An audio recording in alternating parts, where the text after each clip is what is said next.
সৌন্দর্য। আল্লাহু জামিল ওয়া ইউহিব্বুল জামাল, আল্লাহ সুন্দর, সৌন্দর্যকে আল্লাহ মুহাব্বত করে বেশি, এজন্য বসে যায়।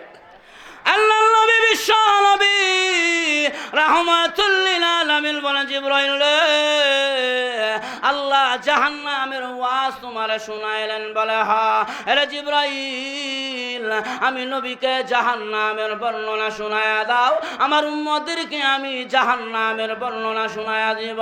জিবরাইল বলে, না গো নবীজি, জাহান্নামের বর্ণনা যদি আমি দেই আপনি বরদাস্ত করতে পারবেন না। আল্লাহর নবী কয়, জিবরাইল রে, আমাকে যদি না শোনাও আমার উম্মতেরা কেমন করে জাহান্নামের আগুন থেকে বাঁচবে, আমারে শোনায়া দাও।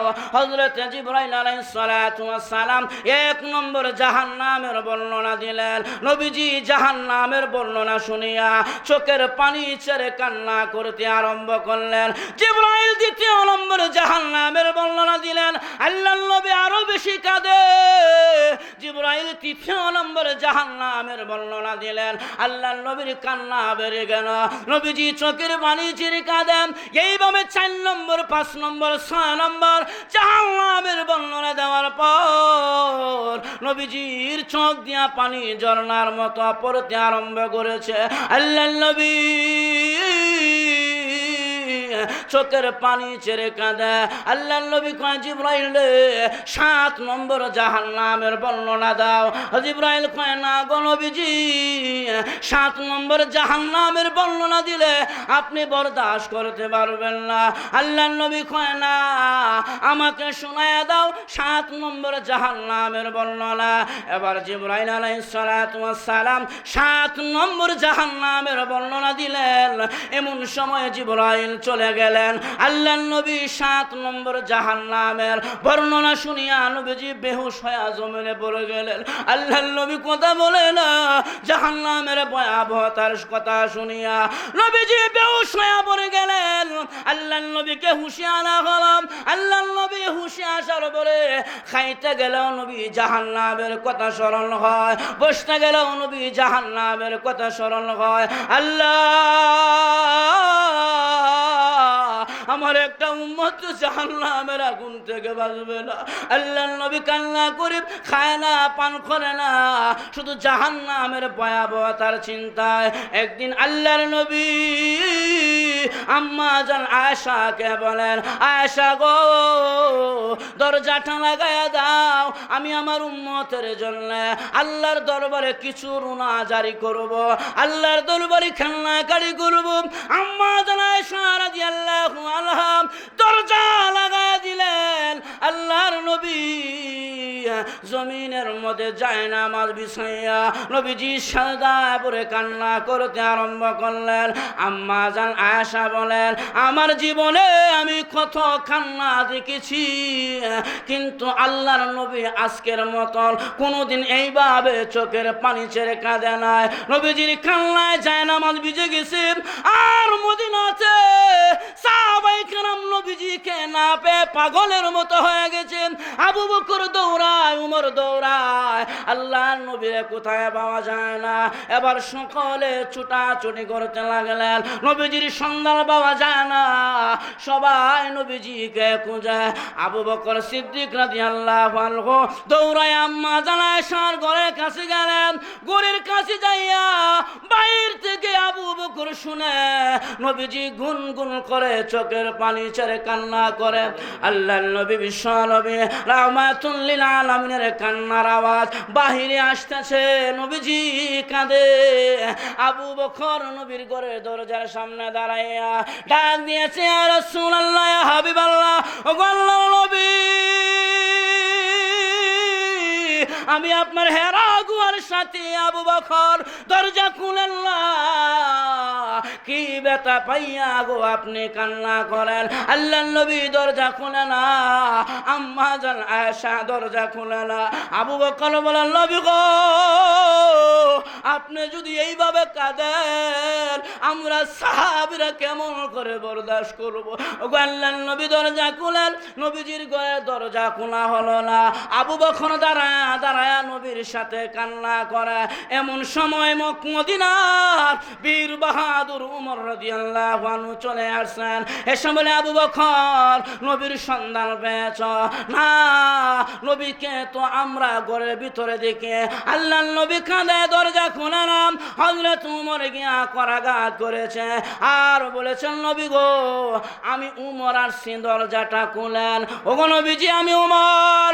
বলে, আল্লাহ, মনের কি কষ্ট আর যন্ত্রণা, আমি উমর তার উপযুক্ত শাস্তি দিব। মদিনার কোন কাফের বেঈমান আপনাকে আঘাত দিছে কিনা?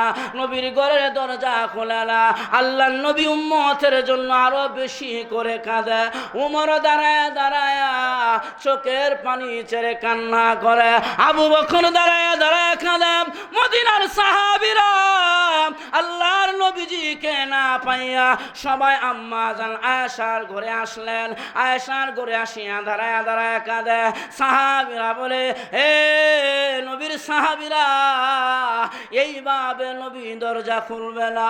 যাও আলীর কাছে হাসান আর হুসাইনকে গিয়া বলো, হাসান হুসাইন যদি নবীর ঘরের দরজার সামনে আসে। আল্লাহর নবী হাসান হুসাইনকে বড় মুহাব্বত করে। আলী রাদিয়াল্লাহু আনহু হাসান আর হুসাইন রাদিয়াল্লাহু আনহুমা দুইজনকে নিয়ে আসলেন।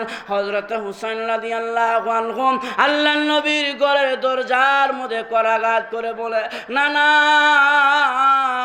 মদিনাতে কোনো কাফের বেঈমান আপনার উপরে আক্রমণ করলে আগে আমার কাছে যাইতা। ওগো নানা, আজকে এইভাবে তুমি কাঁদো গো নানা, তোমার তো মা নাই, তোমার তো বাবা নাই। মা থাকলে সন্তানের অভিমান ভাঙ্গাইতো, আব্বা থাকলে সন্তানের অভিমান ভাঙ্গায় দেয়। নবী গো, মা হারা বাবা হারা সন্তান হইয়া এইভাবে দরজা লাগায়া কেন কাঁদো? ওগো নানা, আমি তোমার কলিজার টুকরা হুসাইন আসছি, দরজাটা খুলো। মদিনার কোন বেঈমান কাফেররা তোমার উপরে আক্রমণ করছে কিনা আমাদেরকে জানাও, আমরা তার বিচার করব। আল্লাহর নবী, বিশ্ব নবী ঘরের দরজা খোলে না। আরো নবীজি কান্নায় ভেঙ্গে বললেন। হযরত হাসান হুসাইন দাঁড়ায় রইলেন। এমন সময় হযরত ফাতেমা নবীর ঘরের দরজার মধ্যে গিয়া করাঘাত করেছে আর বলেছে, আব্বা, মা বাবা হারানোর পরে এইভাবে কোনোদিন বাবা তুমি কাঁদো নাই? ওগো আব্বা, কি ব্যথা পাইয়া আজকে দরজা লাগায় কান্না করলে বাবা? বলো, দরজাটা খোলো। নবীর ঘরে দরজা খোলা হয় না। ফাতেমা বলে, আব্বা, আমি ফাতেমার লাশ যাবে এখান থেকে, এরপরও আমি তোমার ঘর থেকে খালি যাব না। তুমিও সেই বাবার সন্তান, আমিও সেই বাবার সন্তান, আমি সেই বাবার মেয়ে। আব্বা, দরজা খুলো। এমন সময় নবী বলে, আয়েশা রে, সবাইরা বিদায় করলেও আমার পাগলনি ফাতেমার বিদায় করা যাবে না। ফাতেমা, আয়েশা, দরজা খুলে দাও। আয়েশা রাদিয়াল্লাহু আনহা দরজা খুলে দিলেন। আম্মা জান আয়েশার ঘরে ফাতেমা ঢুকে বলে, আব্বা, কিসের জন্য গো দরজা লাগায় কাঁদো? আল্লাহর নবী কয়, ফাতেমা রে, জিবরাইল আমাকে জাহান্নামের বর্ণনা শোনাইলে আমার উম্মত জাহান্নামের আগুনে পুড়বে। ফাতেমা, আমি উম্মতের দরদি নবী, আমার সন্তান জাহান্নামের আগুনে পড়বে, আমি কিছুই করতে পারবো না, তা হইতে পারে না। ফাতেমা রে, উম্মতের ব্যাপারে আল্লাহর কাছ থেকে একটা ফয়সালা আনার জন্য আমি চোখের পানি ছেড়ে কান্না করছি। এমন সময় জিবরাইল নবীর ঘরে এসে বলেন, নবী গো, কান্নার কোনো কারণ নাই, আপনার উম্মত জিন্দেগি বড় গুনাহ করবে। মৃত্যুর 1 বছর আগে যদি আপনার উম্মত তওবা করতে পারে, আমি মহান আল্লাহ আপনার সমস্ত উম্মতদেরকে মাফ করে দিব।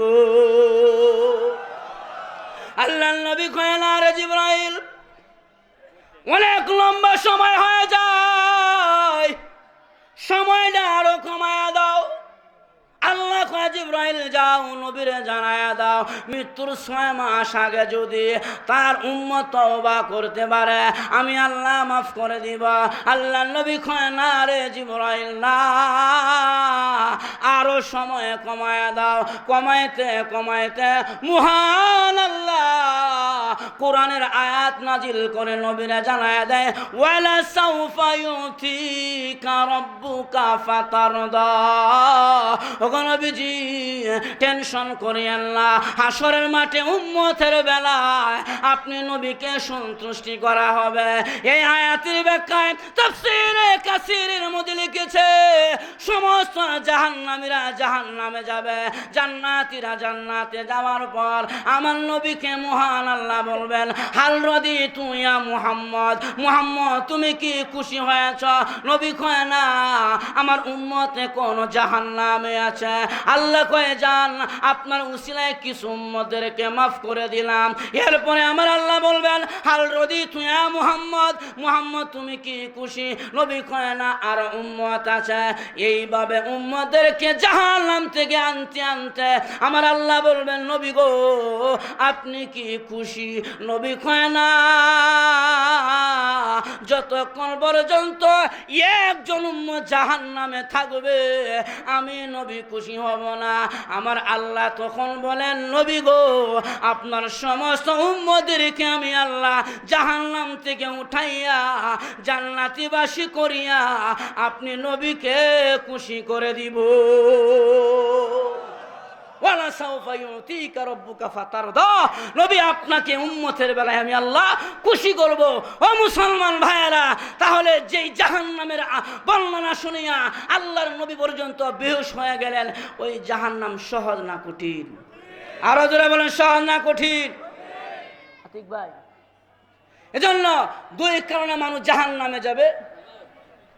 এক নম্বরে হলো সীমা লঙ্ঘন, দুই নম্বরে হলো দুনিয়ারে প্রাধান্য দেওয়ার জন্য। এই দুইটা কারণে জাহান্নামে যাবে। ফাইনাল জাহিমা হিয়াল মাওয়া। দুই নম্বরে আল্লাহ বলছেন দুই কারণে মানুষ জান্নাতে যাবে। আম্মা মান খাফা মাকাম রাব্বিহি ওয়া নাহান নাফস আনিল হাওয়া ফাইনাল জান্নাতা হিয়াল মাওয়া। এক নম্বর গুণ হলো যারা আল্লাহর সামনে দাঁড়ানোকে ভয় করে। দুই নম্বরে নফসে গুনাহ করতে মন চায়, ওই নফসের গুনাহ থেকে নিজের নফসকে নিয়ন্ত্রণ করে নেক আমলের উপরে ইস্তেকামত থাকে। এই দুইটা গুণ অর্জন করতে পারলে আল্লাহ বলেন তাদের জন্য আমার জান্নাত তৈরি করে রেখেছেন। সুবহানাল্লাহ।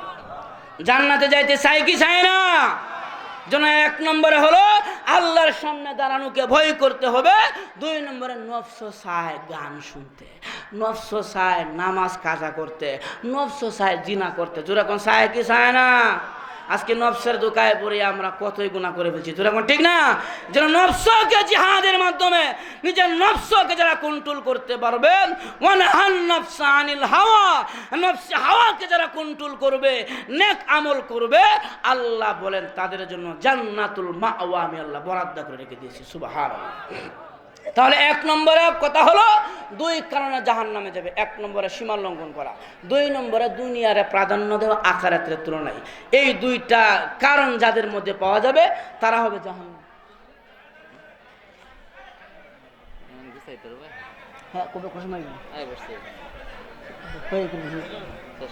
তাহলে আমার ভাইরা হুজুর আয়সা পড়ছেন, নিয়ে আয়সা পড়ছে, হুজুর আশা করছেন ইনশাআল্লাহ। তখন আমার ভাইরা এক নম্বরে সীমালঙ্ঘনকারী কারে বলা হয়? সম্মানিত এলাকাবাসী, একটি ছোট বাচ্চা হারানো গিয়েছে। রমজান আলী ছেলেটার নাম। কেউ যদি দেখে থাকেন একটু স্টেজে পৌঁছে দেবেন, তার আব্বা আম্মা কান্নাকাটি করতেছে। রমজান আলী। সীমালঙ্ঘনকারী কাকে বলা হয়? আল্লাহর জমিনে তাকিয়া, আসমানের নিচে তাকিয়া আল্লাহকে মানে না যারা, সীমালঙ্ঘনকারী হলো তারা। এটা হলো সীমালঙ্ঘন এক নম্বর ব্যাখ্যা। দুই নম্বরের ব্যাখ্যা হলো আল্লাহ মানে নবী মানে না। আল্লাহ মানে নবী মানে না। যেমন মির্জা গোলাম কাদিয়ানি, যেরকম ঠিক না? মির্জা গোলাম কাদিয়ানির দলেরা, যাদেরকে কাদিয়ানি বলা হয়, তারা আমার নবীরে মানে না, আল্লাহ ঠিকই মানে। সীমালঙ্ঘনের দুই নম্বরে ব্যাখ্যা হলো যারা আল্লাহ মানবে নবীকে মানবে না, সে কোনোদিন মুসলমান হইতে পারে না। অতএব কাদিয়ানীরা আজকে আমাদের সমাজের ভিতরে কাদিয়ানীদেরকে উলামায়ে কেরাম বলতেছেন কাদিয়ানীরা সমাজে থাকবে অসুবিধা নাই, কিন্তু মুসলমান নাম ধারণ করতে পারবে না। কাদিয়ানীদেরকে রাষ্ট্রীয়ভাবে অমুসলিম ঘোষণা করতে হবে। এরা নবীকে মানে না, খতমে নবুয়ত মানে না, নবী যা আখেরি নবী মানে না। অথচ আল্লাহ বলছে মা কানা মুহাম্মাদুন আবা আহাদ মির রিজালিকুম ওয়ালাকিন রাসূলুল্লাহি ওয়া খাতামুন নবিয়্যিন। আমার নবীকে আমি খাতামুন নবিয়্যিন বানায় পাঠাইলাম। আল্লাহর নবী বলেন আনা খাতামুন নবী লা নবিয়্যা বাদি, আমি সর্বশেষ নবী, আমার পরে কেউ নবী আসবে না। যে নবী দাবি করবে সে এক নম্বরের বন্ধ, এক নম্বরে বলল। অতএব কাদিয়ানীরা এই জমিনে থাকবে, আমাদের কোনো আফসোস নাই, কিন্তু তাদেরকে অমুসলিম রাষ্ট্রীয়ভাবে ঘোষণা করতে হবে। যেরকম ঠিক কিনা? যারা মুসলমান ভাইয়েরা, এদেরকে আমরা সার দিতে দিতে দিতে দিতে আজকে এমন একটা পর্যায়ে চলে গেছি, মনে হয় এই বাংলাদেশে মুসলমান ভাড়াটিয়ে থাকে, মনে হয় বাংলাদেশে মুসলমান ভাড়াটিয়ে থাকে। আজকে ওয়াজ মাহফিলগুলো বিভিন্ন নেতা নেত্রীদের বিভিন্ন হয়রানি হচ্ছে। আজকে সমাজে মুসলমানরা কথা বলতে গেলে তাদের মুখের মধ্যে চাপ দিয়ে ধরা হয়। আজকে সমাজের মুসলমানরা মুসলমান মা বোন চলতে গেলে তারা দর্শিতায় লিপ্ত হয়। কেন 24শে জুলাইয়ের পরে এই দেশে কেন মুসলমানের মেয়ে দর্শন হয়? আগে তো মেয়ে দর্শন হয়তো আওয়ামী লীগের দোষ দিতাম, আওয়ামী লীগের নেতা নেত্রীদের সব করে। জুলাই যখন হয়ে গেল, যখন নাকি 24শে আগস্ট বাংলায় আবার নতুন স্বাধীনতা হইল, আমার দেশ স্বাধীন হয়েছে, চাঁদাবাজি বন্ধ হয় নাই। আমার দেশ স্বাধীন হয়েছে, জিনা বন্ধ হয় নাই। আমার দেশ স্বাধীন হয়েছে, কিন্তু এই দেশের ভিতরে ওয়াজ মাহফিলগুলোতে এখনো নেতারা ডিস্টার্ব করে। তাহলে এই দেশ স্বাধীন করে লাভ কি হলো? জোরে বলেন ঠিক কিনা? অতএব দেশ স্বাধীন হয়েছে, কিন্তু স্বাধীনতা আমরা এখনো পাই নাই। এজন্য আমার ভাইয়েরা, এই দেশ স্বাধীন হয়েছে, স্বাধীনতা আমাদের পাইতেই হবে। এটার জন্য আমরা প্রয়োজন আবার লড়াই করবো। জোরে বলেন ঠিক কিনা? আমরা আর নিচু থাকতে চাই না, মুসলমান আর নিচু হয়ে থাকতে চায় না। মুসলমান তাদের অধিকার নেওয়া এখন সামনে আগাইতে চায়। জোরে বলেন ঠিক কিনা? যারা মুসলমান, আমাদের সামনে অনেক দূর যাইতে হবে। মুসলমান যদি পিছায়া যায় তাহলে এই সমাজ পিছায়া যাবে, দেশ পিছায়া যাবে।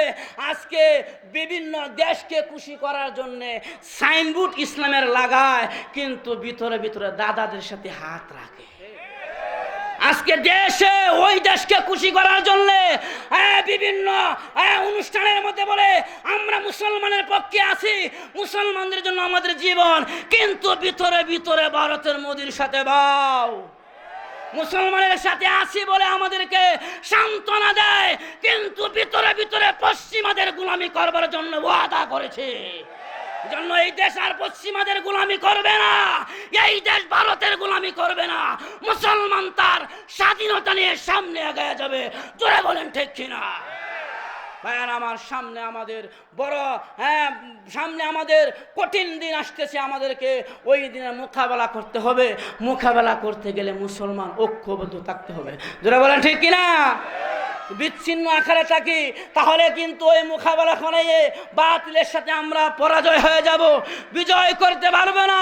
এজন্য আমি মুসলমান সমাজকে বলবো, ও মুসলমান ভাই, তুমি হয়তো রিক্সা চালাও, ব্যবসা করো, যাই কিছু করো না কেন, তুমি যেই দল করো না কেন, তোমার একটা কথাই তোমার মেমোরির মধ্যে রাখতে হবে, আমি মুসলমানের ঘরের সন্তান, আমার নাম মুসলিম নাম, আমি মুসলিম পরিবারের ছেলে, আমি দলকে ভালোবাসি, নেতাকে ভালোবাসি, নেত্রীকে ভালোবাসি। কিন্তু যদি আমার দলের কোন নেতা নেত্রী কর্মী যদি আল্লাহর বিরুদ্ধে যায়, কোরআনের বিরুদ্ধে যায়, তার সাথে আমি কোনোদিন আপোষ করব না। এজন্য আমার দল মত নির্বিশেষে আমি মুসলমানের সন্তান, এটা আমার মেমোরির মধ্যে রাখতে হবে। মুসলমান চিল্লাইলে হবে না। আজ থেকে 1 সপ্তাহ আগে হিন্দুর বাচ্চা অপূর্ব পাল কোরআনকে লাথি মেরেছে, কোরআনকে হাত দিয়া পৃষ্ঠা চিরে মেরেছে, তার উপযুক্ত শাস্তি এখনো পেশ করতে পারে নাই।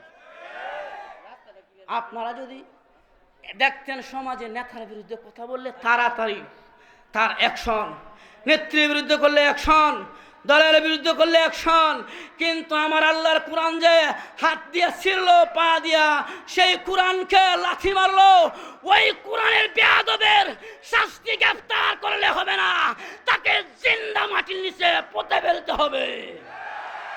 এমন শাস্তি দিতে হবে যাতে করে এরপরে আর কোনো মুসলমান তথা কাপুরিয়া বিশাল বড় দুরা সাপ কয়ে হায় এত বড় সাপ, এটার মধ্যে বিষ এক ফুটাও নাই। সাপুরিয়া কয়ে বিষ নাই তো কি বার হইতো? আর যে বাচ্চার শরীরে বিষ আসিল, ছোট বাচ্চা পর্যন্ত বের হয়ে গেছে। ঠিক তেমনি ভাবে যে মুসলমানের কলবে আল্লাহ এবং রসুল, মসজিদ এবং মাদ্রাসা, কোরআন এবং হাদিস, ওয়াজ এবং তাফসিরের মহাব্বত যে মুমিনের কলবে আছে, তার কানের মধ্যে আওয়াজ গেলে তারা দোকান পাটে বসে থাকতে পারে না, দৌড়ে চলে আসে মাহফিলের ভিতরে। আর যে মুসলমানের বাচ্চার কানে কোরআনের আওয়াজ যাওয়ার পরেও মাহফিলে আসতে পারে না, তারা হলো এই জামানার দুরাশাপ মার্কা মুসলমান। জোরে কোন ঠিক কিনা? এজন্য যারা এখনো রাস্তাঘাটে আছেন, মেহেরবানি করে চলে আসেন আজকের রহমতি বরকতি প্যান্ডেলের ভিতরে। আমার ডান দিকের ভাইদেরকে আমি আবারও বিনীতভাবে অনুরোধ করব, আমরা ওই দিক দিয়ে বসে যাই। আমাদের প্রধান বক্তা, প্রধান মেহমান চলে আসেন, অল্প সময়ে কথা বলবো। শুকরিয়া আদায় করব কার? আরো জোরে বলতে হবে কার? আদায় করলে কি হবে? আল্লাহ কোরআনে বলেন, لئن شكرتم لأزيدنكم ولئن كفرتم إن عذابي لشديد।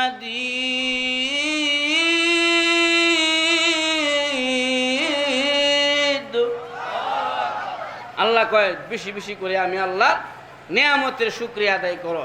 নিয়ামতের শুকরিয়া আদায় করলে আমি আল্লাহ তোমাদের নিয়ামতগুলোকে বাড়ায় দিব। এই জন্য আবার বলি আলহামদুলিল্লাহ। আল্লাহ নবী বলেন, একবার আলহামদুলিল্লাহ বললে জান্নাতের মধ্যে একটা গাছ আল্লাহ তৈরি করে দেয়। আরো দূরে বলি সুবহানাল্লাহ।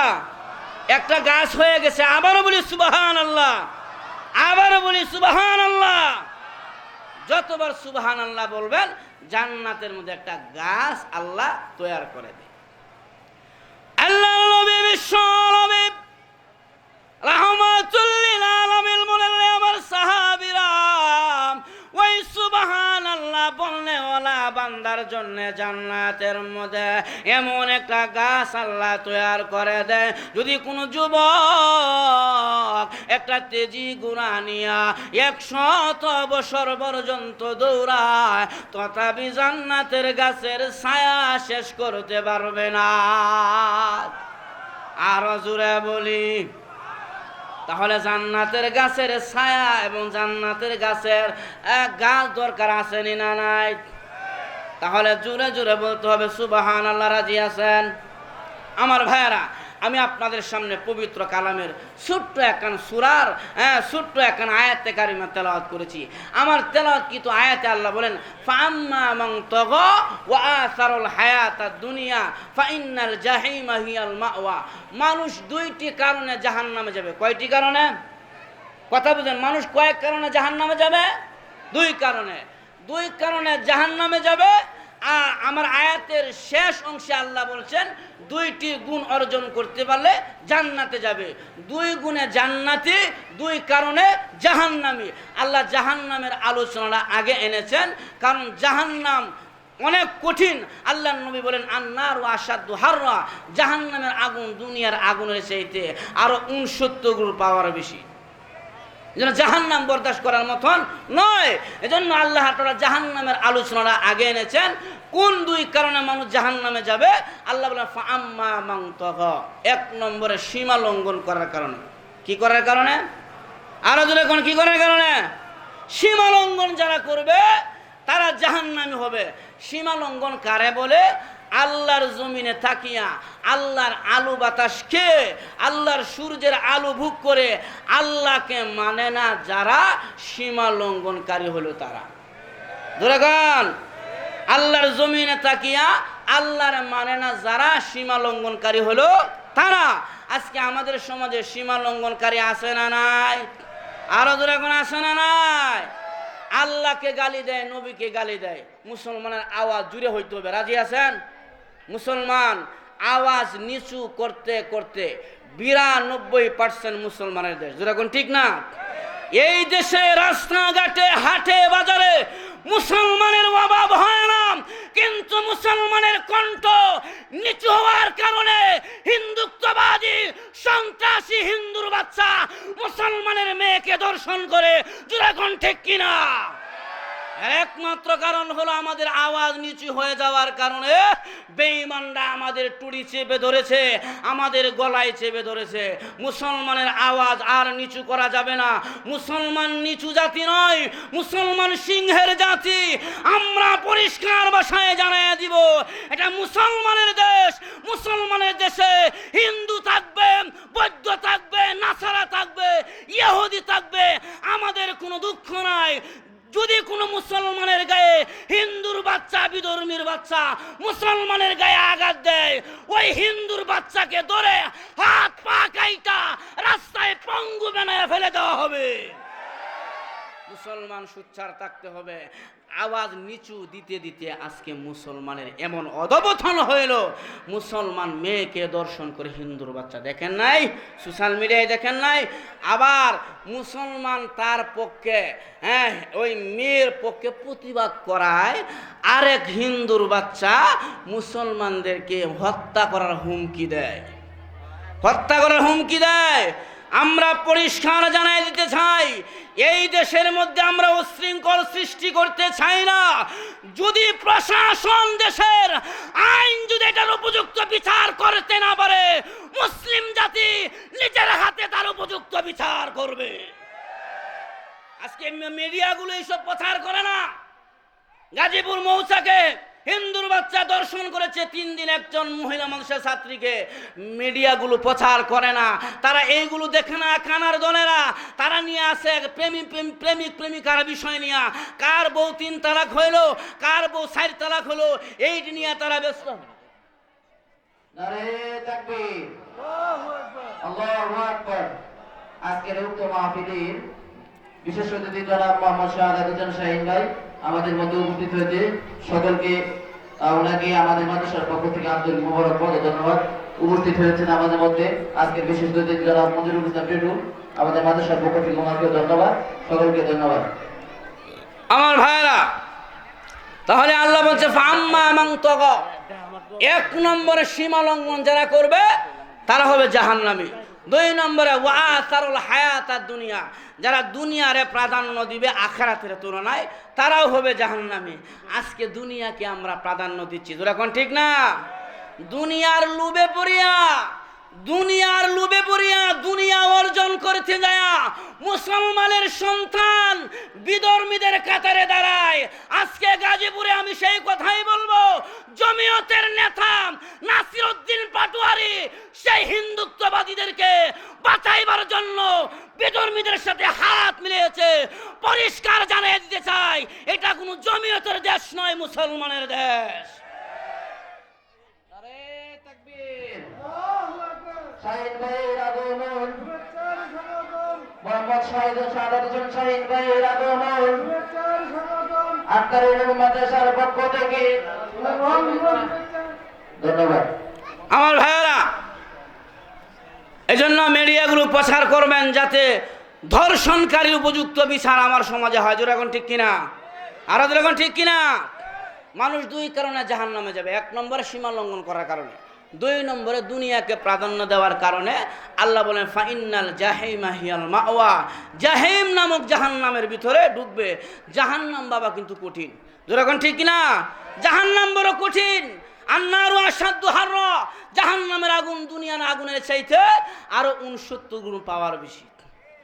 এই জন্য আমার ভাইরা, আল্লাহর নবী, বিশ্ব নবী রাহমাতুল লিল আলামিন, উনি একদিন বসে আছে, এমন সময় হযরত জিবরাইল আলাইহিস সালাতু ওয়াস সালাম বড় চিন্তিত চেহারা নিয়ে আল্লাহ নবীর দরবারে আসলেন।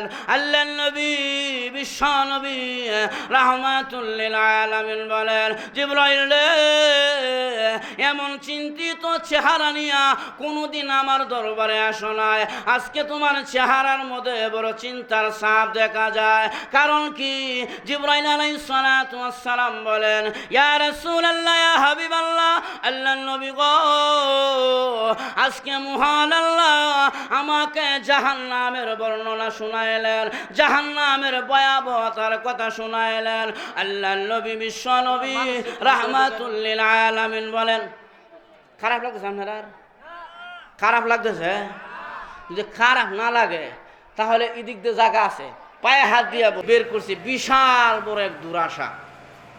কি সাপ? আমরা ময়মনসিংহের বাসা করে দুরা সাপ, মাইটে সাপ। বিষ আসেনি?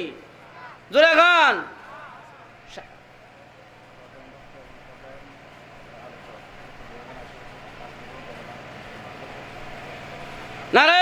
বেঈমানের বাচ্চা, কোরআন চেরবে দূরের কথা, কোরআনের মুসলমানদের দিকে ভালো করে তাকাইবার সাহস যেন না পায়। যেন আমরা আগামীতে কোরআনের দেশ, কোরআনের প্রেমিক হইতে চাই। রাজি আছেন ইনশাআল্লাহ? আল্লাহ কবুল করুক, সকলে বলি আমিন। এই দেশে কোরআনের দেশ হবে, কোরআনের সূর্য উঠবে, কোরআনের শাসন হবে ইনশাআল্লাহ। যদি মুসলমান ঐক্যবদ্ধ থাকতে পারে, আমরা ইনশাআল্লাহ আগামীতে কোরআন যারা মহব্বত করবে, ইসলামকে যারা বাসবে, ইসলামের পক্ষে যারা কাজ করবে, আমরা তাদের সাথে থাকবো ইনশাআল্লাহ। তবে বুঝিয়া শুনিয়া সামনে আগাবো। 16 বছর তো না বুঝিয়া আগায়া ওলামায়ে কেরাম জেলে গেল, কত মা বোনের সন্তান হারাইলো। যেরকম ঠিক না? জন্য আমরা ভুলটা বারবার আর করতে চাই না। আমরা এবার যেই দিকেই যাই বুঝিয়া শুনে আগাবো, যেই দলের ভিতরে যাই বুঝিয়া শুনে আগাবো। যেই দল আল্লাহর ওয়াহদানিয়তকে কায়েম করবে, নবীর তরিকা আল্লাহর বিধান জমিনে কায়েম করবে, ওই দলের সাথে আমরা মৃত্যুর আগ পর্যন্ত থাকবো ইনশাআল্লাহ। এই জন্য খেয়াল রাখবেন। এই জন্য আমার ভাইয়ারা, আল্লাহ রাব্বুল আলামিন বলেছেন, ফাম্মা মান তাগাম ওয়া আসারুল হায়াতাদ দুনিয়া ফাইন্নাল জাহিমা হিয়াল মাওয়া। আল্লাহ রাব্বুল আলামিন বললেন, 1 নম্বরে মানুষেরা জাহান্নামে যাবে সীমা লঙ্ঘন করার কারণে। 2 নম্বরে মানুষ জাহান্নামে যাবে দুনিয়ারে প্রাধান্য দিবে আখিরাতের তুলনায়। আজকে আমাদের সমাজের ভিতরে দেখা যায় আমরা দুনিয়া নিয়ে ব্যস্ত হয়ে গেছি। দুনিয়ার ঘর সাজায়, দুনিয়ার বাড়ি সাজায়, মার্কেট সাজায়, কিন্তু মুসলমান মরে যাওয়ার পরে 3.5 হাত মাটির নিচে আমার আবাদের জন্য বাসস্থান হইব। ওই 3.5 হাত মাটির নিচে যাওয়ার জন্য চিন্তাও করি না, ফিকিরি করি না দুনিয়ার ব্যবসা কেমন করে ভালো হবে।